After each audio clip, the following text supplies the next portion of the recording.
네, 안녕하세요. EKS 카펜터와 그래비톤을 활용한 비형 최적화 여정을 발표하게 된 문재승이라고 합니다. 발표를 시작하기 앞서 간단하게 제 소개를 진행하겠습니다. 저는 4년차 데브옵스 엔지니어로 활동하고 있고 최근에 뱅크샐러드에 합류하게 되었습니다. 대규모 EKS 클러스터 구축과 운영 경험이 있고 젠킨스, 아르고 CD 기반 기도옵스 CI/CD 파이프라인 구축 경험도 있습니다.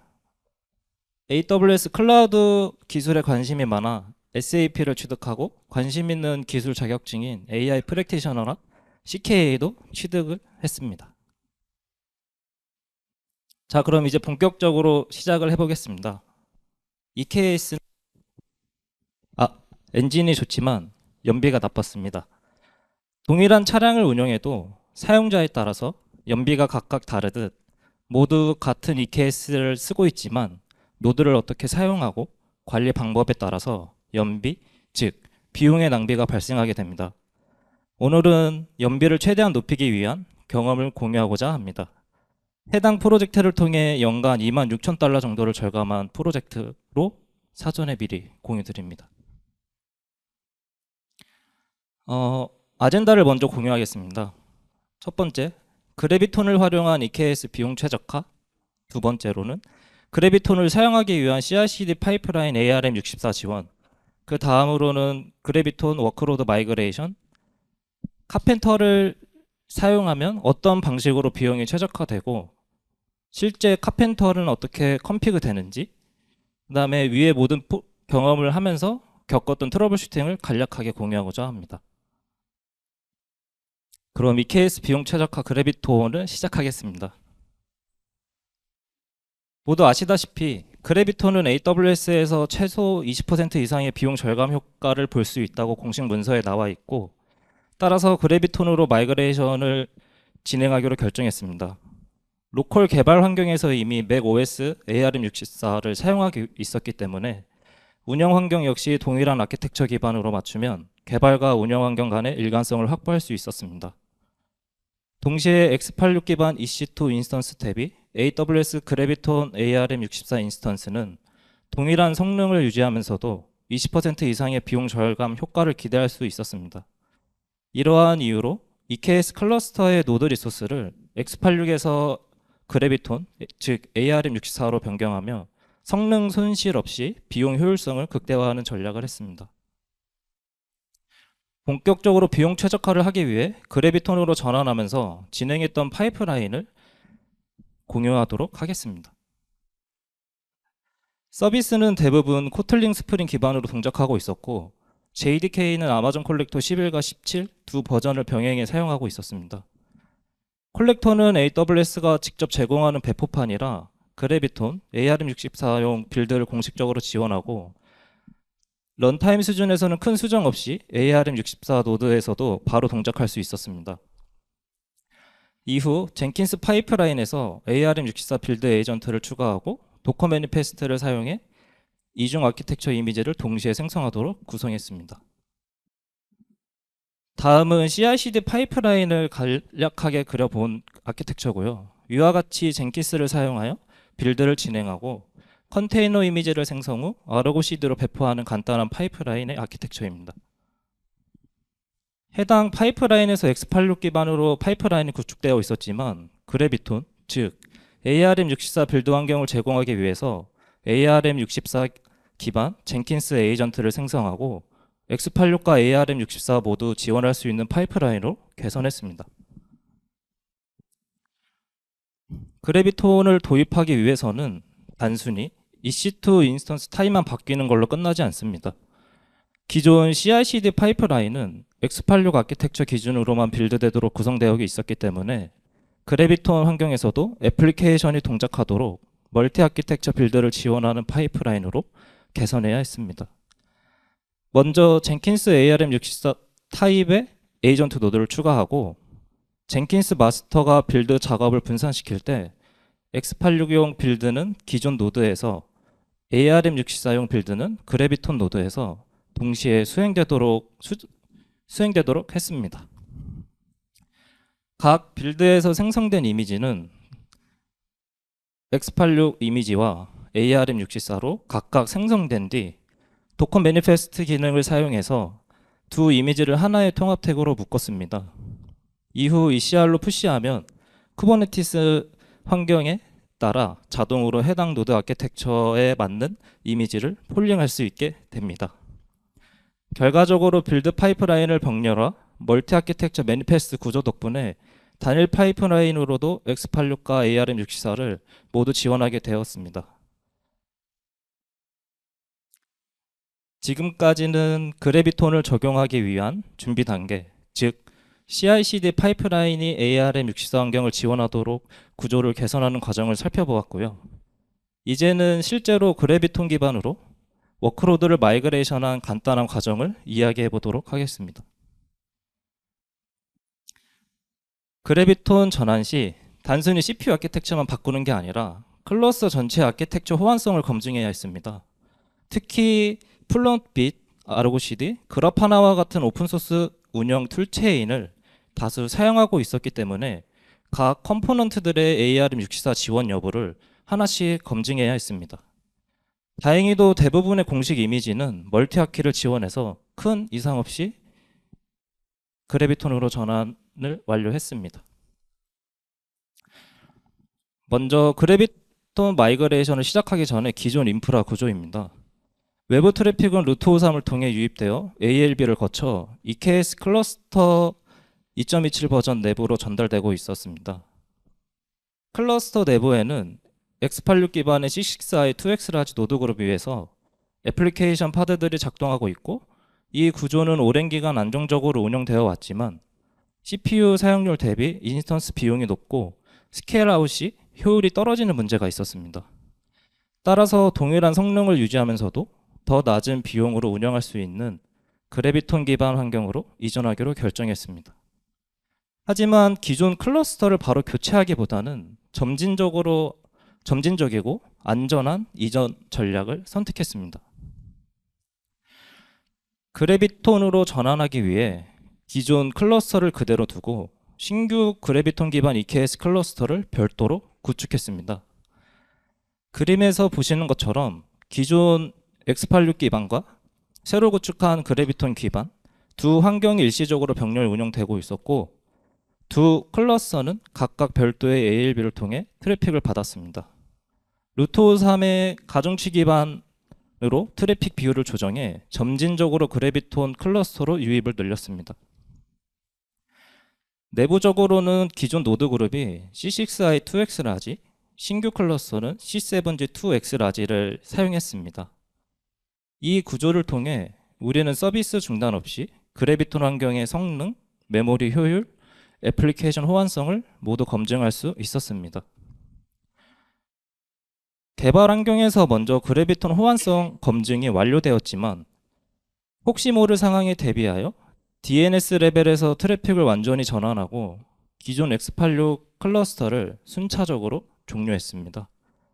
이 과정에서 장애나 성능 저하 없이 완전한 그래비톤 이전이 가능해졌습니다. 지금까지는 그래비톤 도입을 통해 EC2 단가 자체를 낮추는 구조적 비용 절감을 구현한 과정을 살펴보았고요.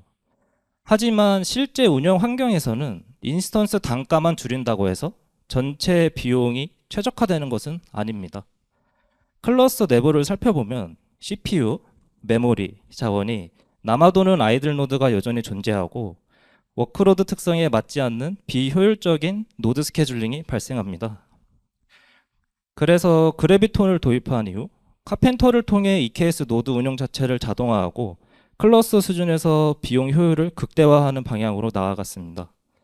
다음 아젠다에서는 카펜터를 활용해 어떤 방식으로 동적으로 노드를 관리하고 아이들 비용을 제거했는지에 대해 자세하게 이야기해 보겠습니다. 기존에는 클러스터 오토스케일러를 사용하여 노드 스케일링을 수행하고 있었습니다. 그러나 클러스터 오토스케일러의 구조적 특성상 노드 단위의 느린 확장과 잔여 리소스 누적이 발생했고, 그 결과 각 노드별로 사용되지 않는 CPU 메모리 자원이 지속적으로 남아있는 비효율이 있었습니다. 이러한 아이들 리소스의 이러한 아이들 리소스는 전체 클러스터 비용의 상당 부분을 차지하며 실제 워크로드 대비 과도한 EC2 요금을 유발하는 핵심 요인이 되었습니다. 따라서 카펜터를 도입하여 이 문제를 해결하기로 결정했습니다. 그럼 카펜터를 도입하면 어떤 동작 원리로 비용이 절약되는지 알아보도록 하겠습니다.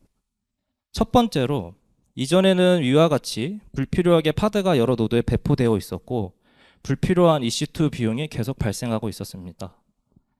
카펜터는 위와 같은 설정, 디스트러션 컨솔리데이션 폴리시를 통해 아이들이 존재하는 노드를 자동으로 감지하고 파드 이전 후 더 이상 파드가 남아있지 않으면 노드를 바로 종료합니다.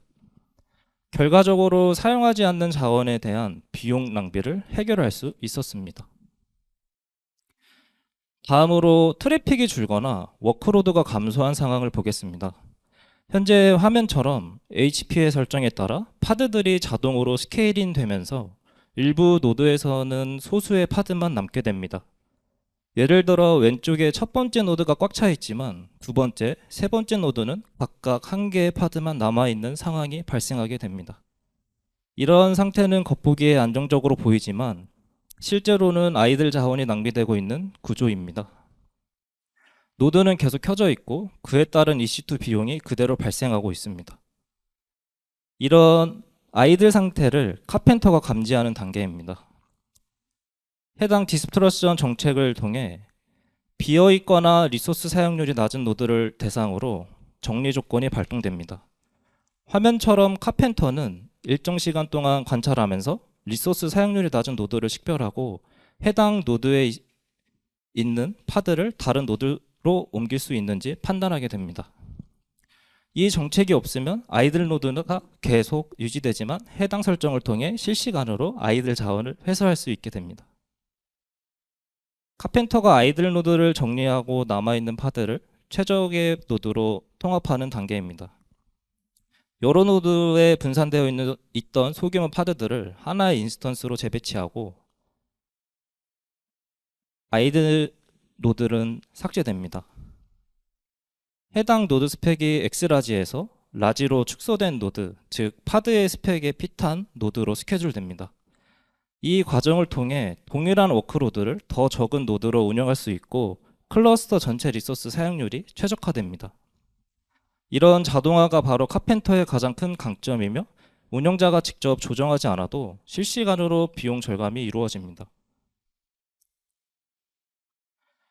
앞에는 카펜터가 아이들 노드를 자동으로 정리하는 동작을 중심으로 봤다면 이번에는 실제 운영 환경에서 어떻게 카펜터 노드풀을 설계하고 자동화했는지 보여드리겠습니다. 먼저 리퀘어먼트 영역입니다. 이 부분은 카펜터가 어떤 노드를 생성할지 제어하는 조건들을 정의하는 곳입니다.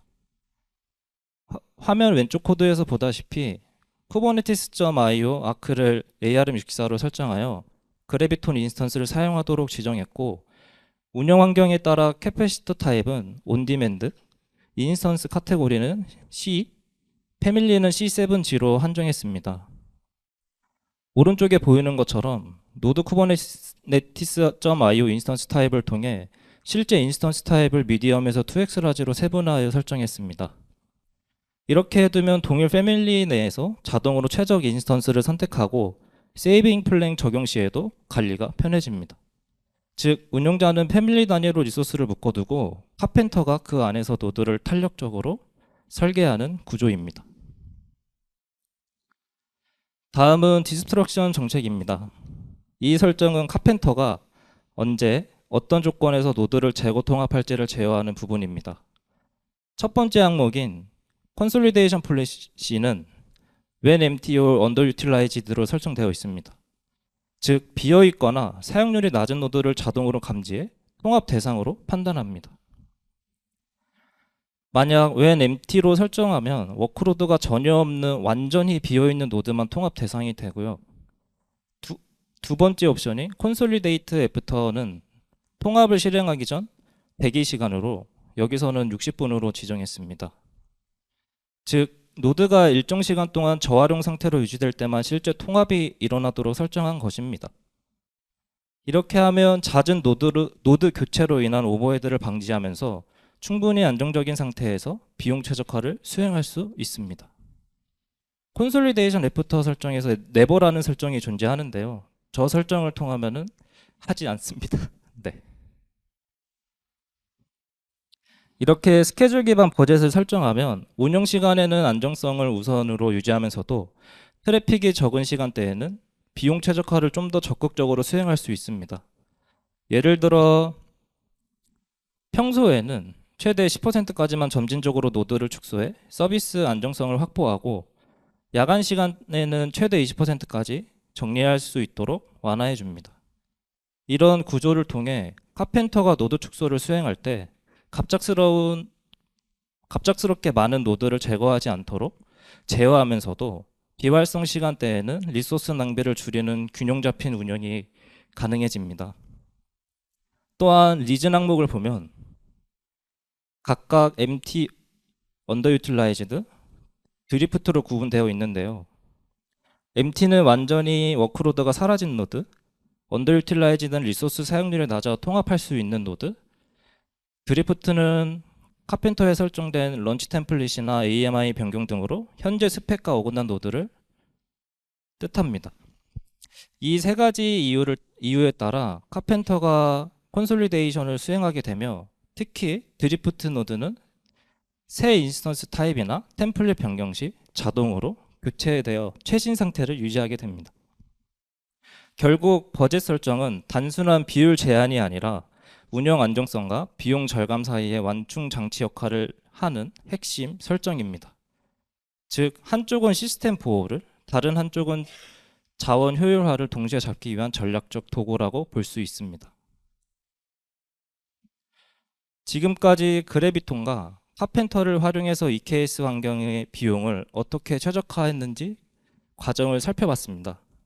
하지만 모든 도입 과정이 처음부터 순탄했던 건 아닙니다. 실제로 운영 중에는 여러 가지 예상치 못한 문제들이 발생했고 그 문제를 해결하면서 더 깊이 EKS와 카펜터를 이해할 수 있었습니다. 지금부터는 그 과정에서 마주했던 이슈와 트러블 슈팅 경험을 공유드리겠습니다. 처음으로는 파드 디스트럭션 버젯 PDB 설정인데요. 해당 설정은 동시에 종료될 수 있는 파드 수를 제한해 서비스 가용성을 보장하는 정책입니다. 카펜터를 도입하고 나서 가장 크게 느꼈던 부분 중 하나가 바로 노드 교체 주기가 잦아졌다는 점이었습니다. 콘솔리데이션이 워낙 자주 일어나기 때문에 콘솔리데이션 시점에 한 번에 내려가 버리는 문제를 방지하기 위해 PDB 설정을 통해 해결해야 합니다. 특히 서비스나 API, 웹 계열의 파드들이 동시에 내려가면 순간적인 장애나 응답 지연이 발생할 수 있습니다. 그래서 이런 상황을 방지하기 위해 파드 디스트럽션 버젯, 즉 PDB를 적용했고 화면 오른쪽 코드처럼 이 서비스의 파드는 최소 하나는 항상 살아 있어야 한다라는 조건을 주는 방식입니다. 카펜터가 노드를 제거하기 전에 이 PDB를 참고해서 해당 파드를 동시에 내릴 수 있는지 판단하게 되고 결과적으로 콘솔리데이션 과정에서도 서비스의 가용성이 유지되면서 부드러운 리밸런싱이 가능해졌습니다. 두 번째로는 파드 안티 어피니티 설정입니다. 동일한 라벨의 파드가 같은 노드에 배치되지 않도록 하는 분산 스케줄링 규칙이고요. 앞서 PDB를 통해 한 번에 여러 파드가 동시에 내려가지 않게 제어했지만 실제 운영 중에는 다른 문제가 하나 더 있었습니다. 바로 동일 서비스의 파드가 같은 노드에 몰려 배치되는 현상이었습니다. 콘솔리데이션이 일어나면 카펜터가 노드를 회수하면서 같은 노드에 떠있던 파드들을 한꺼번에 종료시키는데 만약 그 콘솔리데이션이 파드들이 모두 같은 서비스라면 해당 서비스가 동시에 중단되는 상황이 발생할 수 있습니다. 이를 해결하기 위해 파드 안티 어피니티를 적용했습니다. 오른쪽 코드처럼 토폴로지키 kubernetes.io 호스트네임을 기준으로 동일한 라벨을 가진 파드가 같은 노드에 배치되지 않도록 설정했습니다. 즉 같은 서비스의 파드가 서로 다른 노드로 자동 분산되게 하는 방식입니다. 결과적으로 콘솔리데이션이 일어나더라도 같은 서비스의 파드가 동시에 내려가는 일은 없어졌고 서비스 가용성이 한층 더 안정적으로 유지될 수 있었습니다. 이번에는 주제와는 직접적인 상관은 없지만 노드 교체를 진행하면서 아마존 리눅스 2 지원 종료로 인해 아마존 리눅스 2023 마이그레이션을 진행하면서 경험한 트러블 슈팅을 공유하고자 합니다. 아마존 리눅스 2023으로 마이그레이션 하면서 단순히 OS 버전만 바뀌는 게 아니라 리눅스 커널의 리소스 제어 방식 자체가 달라졌습니다. 기존 아마존 리눅스 2에서는 시그룹 버전 1을 사용했지만 아마존 리눅스 2023은 기본적으로 시그룹 버전 2, 즉 통합된 제어 계층 구조로 동작합니다. 이게 어떤 의미냐면 기존에는 CPU, 메모리, I/O 등의 리소스를 각각 다른 계층에서 제어했지만 이제는 단일 계층으로 통합되어 프로세스 단위 제어가 더 정교해졌다는 점입니다. 하지만 문제는 이 변화가 일부 런타임, 특히 JDK 11 이하 호환성 이슈를 유발했다는 겁니다. 예를 들어 JDK 11 버전은 시그룹 버전 2의 메모리 리밋을 제대로 인식하지 못합니다. 그 결과 JVM이 실제 컨테이너 한도보다 더 큰 힙을 잡으면서 OOM 킬드가 발생하게 됩니다. 쿠버네티스 공식 문서에도 명시적으로 JDK 11.0.16 또는 JDK 15 버전 이상을 권장하고 있고 C그룹 파일 시스템에 직접 접근하는 도구들을 버전 2 지원 버전으로 업데이트해야 한다고 나와 있습니다. 이 권고사항을 따라 아마존 리눅스 2023 전환 시점에 콜렉터 11.0.16 버전을 고정했고 JVM 내부 힙 비율도 명시적으로 설정하여 안정화시켰습니다. 요약하자면 아마존 리눅스 2에서 아마존 리눅스 2023의 전환은 단순 OS 교체가 아니라 리소스 격리 모델의 변화였고 이를 고려하지 않으면 런타임 레벨에서 예기치 못한 메모리 이슈가 발생할 수 있습니다. 지금까지 카펜터와 그래비톤을 활용해 연간 26,000달러를 절감한 경험을 공유 드렸고요. 이 사례가 여러분의 EKS에도 연비 좋은 EKS로 만드는데 도움이 되길 바라겠습니다. 감사합니다.